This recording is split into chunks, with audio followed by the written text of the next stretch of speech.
There are a lot of irregularities that have been noticed in Wisconsin and in Pennsylvania and in Michigan. And they're not really necessarily terribly unexpected given the history in places, especially like Pennsylvania.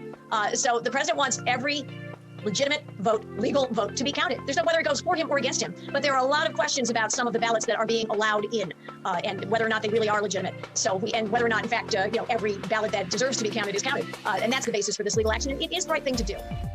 Well, I don't think there's any benefit in waiting, especially since in some places across the country, once ballots have been counted and registered in the systems in certain ways, they cannot be revisited. They are considered legitimate, even when there may be every reason to think that they're not. For example, gross mismatches in signatures on ballots that should be matched up rigorously, that kind of thing. So they really do have to act promptly to intervene to make sure, for example, Republican observers have not been allowed in the same numbers in Michigan as Democrat observers, as I understand it, in at least some places. That also is not, that's not legal and that's not appropriate. So, it's unfortunately, in this kind of a very heavily contested race, U.S. history has shown time and again, unfortunately, that there have been frauds perpetrated. So it's an important action by the president, and it is appropriate. Look at the state of Florida, which is a great example. The president won the state of Florida. The state of Florida is a very populous state. I think it's the third or fourth most populous in the country, and it counted its mailed-in ballots, its early votes, and its in-person election day votes, all on election day, all done by election day. And President Trump won resoundingly there with an impressive coalition that brought in more Black Americans and Hispanic Americans than had been the case in years previous for Republicans for a long time.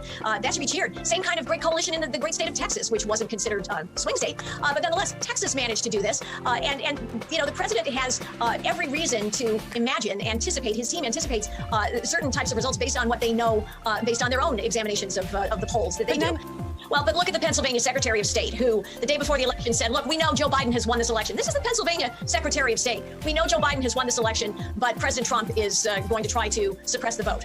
That's election interference, basically. What the president has always done has been very forthright about his concerns, and they are well-based. Absentee ballots have a rigorous validation process. That is true, and I, too, have voted absentee sometimes. But that's a very different thing from mass-mailed unsolicited ballots, and we have reports from across the country where that has been done of dead people. I've had it happen in my house for a school district election. My father died, one of my children moved away, they both got ballots to my house, and that happened with this presidential race. So there's a lot of legitimacy that needs to be verified and validated. But, it is unfortunate that there's been a concerted effort in American media and in a lot of segments that are related to the media to portray the president as serving his own interests, which could not be further from the truth. The president has tended to be right on just about everything that has been contended against him. And I do know that he's absolutely right to question these places. I know my country, and I know, unfortunately, what can happen.